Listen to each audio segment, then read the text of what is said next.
Picture this. An American colonel stands in front of the President of Burkina Faso. The colonel is angry. He shouts. He points his finger. The president does not move. Everyone is watching. No one knows what will happen next. The sun is hot in Ouagadougou. The city is busy. Cars move fast. People walk everywhere. But inside the palace, it is quiet. President Traoré stands by the window. He wears his army uniform. He looks strong. The doors open. American soldiers walk in. Their boots are loud. They look serious. They do not smile. Colonel John Matthews walks in behind them. He is tall. He is strong. He looks at the president. He does not look away. He walks straight to the president. They shake hands. The handshake is hard. It is like a test. The colonel squeezes. The president squeezes back. No one wants to lose. The colonel starts talking. He does not wait. He says, "Your country is in danger. Terrorists are close. You need help." He talks fast. He talks loud. He says, "America can help you. But you must listen to us. You must do what we say." The president listens. He does not speak. He does not smile. He just watches. The colonel gets louder. He says, "We want our soldiers to move anywhere. We want to use your bases. You must follow our rules." He slams his hand on the table. The sound is loud. Everyone jumps. The room is tense. The colonel shouts, "If you do not listen, your country will suffer." President Traoré stands up. He is calm. He looks at the colonel. He says, "In my village, we have a saying. The lion does not fear the barking of the dog." The room is silent. The colonel is surprised. The president says, "You shout. You try to scare me, but I am not afraid. My people are not afraid." The colonel tries to speak. The president raises his hand. He says, "We want friends, not bosses. We want help, not orders. If you want to help, help as equals. If not, we will find our own way." The president's voice is strong. He does not shout. He does not look away. The colonel sits down. He is quiet now. He looks at the president. He sees a leader. The American soldiers look at each other. They do not know what to do. The president's advisors smile. They feel proud. The meeting ends. The Americans leave. They do not talk. They look worried. The president watches them go. He feels strong. He feels proud. He knows he did the right thing. The story spreads fast.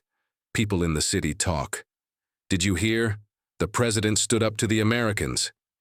In the markets, people smile. In the villages, old men tell the story to children. "He is like a lion," they say. "He is not afraid."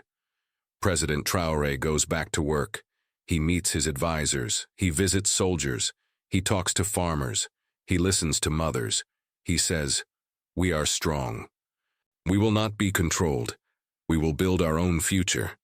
But the day is not over. The president sits with his top advisor, Amadou. Amadou is older, with gray hair and sharp eyes. He says, "Mr. President, the Americans will not give up. They may try again." The president nods. He says, "We must be ready. We must stay united." A phone rings. It is the Minister of Defense. He says, "There are rumors. Some people are worried. They think America will punish us."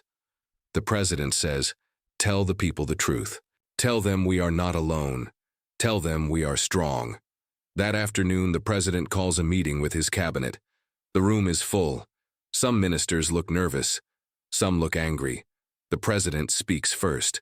He says, "Today, we showed the world we are not afraid. But we must be smart. We must work hard. We must protect our country." The Minister of Finance says, "What if America stops helping us?" The president says, "We will find new friends. We will use what we have. We will not beg."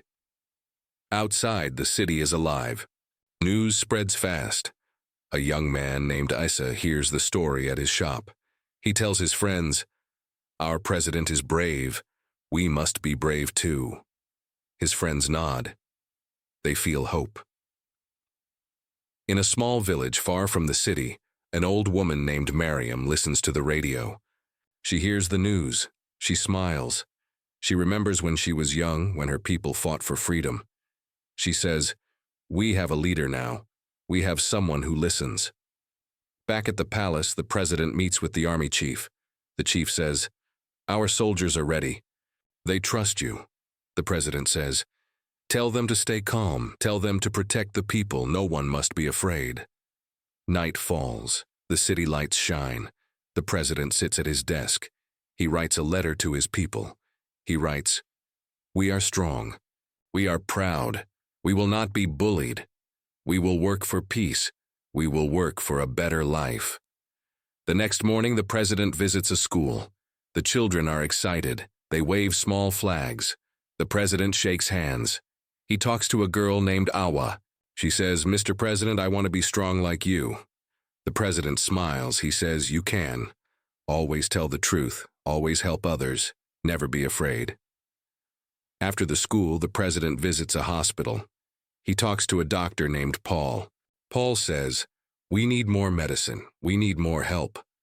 The president says, "I will do my best. I will not forget you." Later, the president meets with business leaders. They worry about the future. One man says, "Will America hurt our trade?" The president says, "We will find new partners. We will make our own way. We will not give up." In the afternoon, the president walks through a market. People cheer. They clap.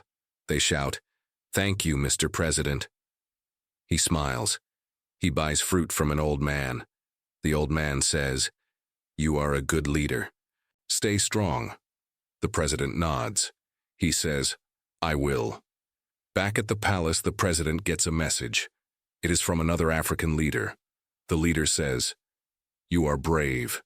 You give us hope." The president replies, "We must all be brave. We must all stand together." That evening, the president meets with his family. His wife asks, "Are you tired?" The president says, "Yes, but I am happy. Our people believe in us." His son asks, "Will the Americans come back?" The president says, "Maybe, but we will be ready." The next day, the president holds a press conference. Reporters ask hard questions. One asks, "Are you afraid of America?" The president says, "No. We respect all countries, but we will not be controlled." Another, "Duriwa, what will you do next?" The president says, "We will work for peace. We will work for our people." After the press conference, the president meets with young leaders. They ask for advice. The president says, "Be honest, be brave, work hard, never let fear stop you." In the evening, the president visits a military camp. The soldiers stand in line. The president shakes hands with each one. He says, "Thank you for your service. Protect our people. Protect our land." That night, the president cannot sleep. He thinks about the future. He thinks about his people. He knows the road is hard, but he knows he is not alone. The next morning, the president gets a letter from a farmer. The farmer writes, "Thank you for standing up for us. We are with you." The president smiles. He writes back, "Thank you. Together, we are strong." The days pass. The president keeps working. He meets with teachers. He meets with doctors. He meets with workers.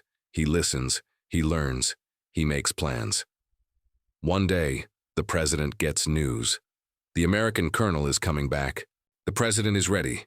He tells his team, "Stay calm, be polite, be strong." The colonel arrives. This time he is quiet.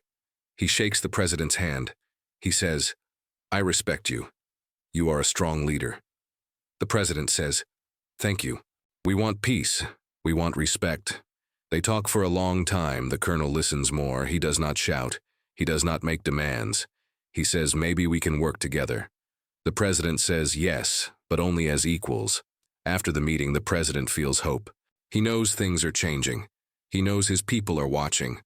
The story of the president and the colonel spreads again. People talk about it in the city. People talk about it in the villages. They say, "We can be strong. We can be proud." The president keeps working. He visits more places. He helps more people. He never forgets the day he stood up to the colonel. He never forgets the lesson. Stand tall. Be brave. Do not be afraid. The president meets with his team again. They talk about new ideas. They talk about building roads. They talk about clean water. The president says, we must help every village. We must help every child. He visits a school in the countryside. The children sing for him. The teacher says, thank you for coming. The president says, you are the future. Study hard, help your country. He meets a group of women who make clothes. They show him their work. The president says, you are strong. You help your families. You help your country. The women smile. They feel proud.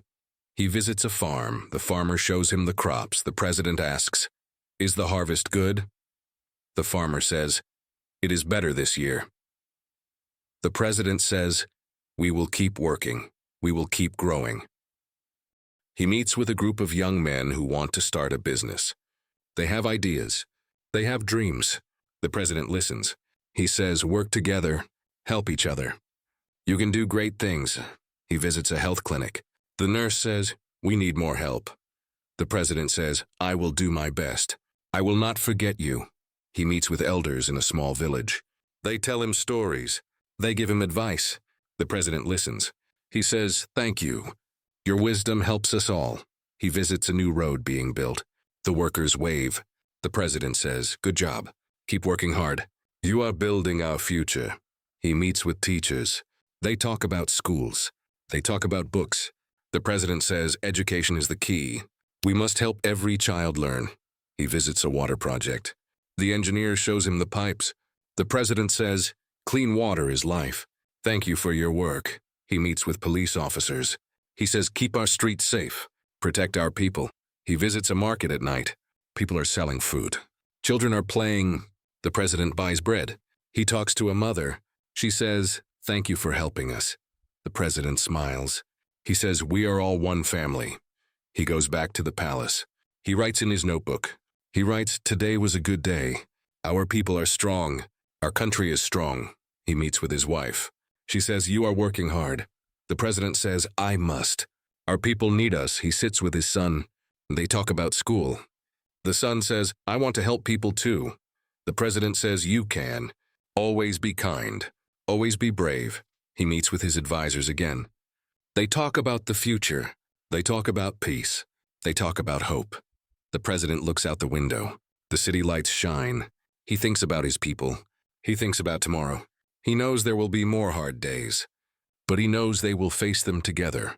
And that is the story of the day an American colonel yelled at President Ibrahim Traoré. And what happened next changed everything. If you enjoyed this story, make sure to subscribe to our channel. We share more stories, more African tales, and more moments that inspire. Hit the like button if you believe in standing strong. Share this video with your friends and family. And don't forget to leave a comment below. What would you do if you were in President Traoré's place? Thank you for watching and see you in the next story.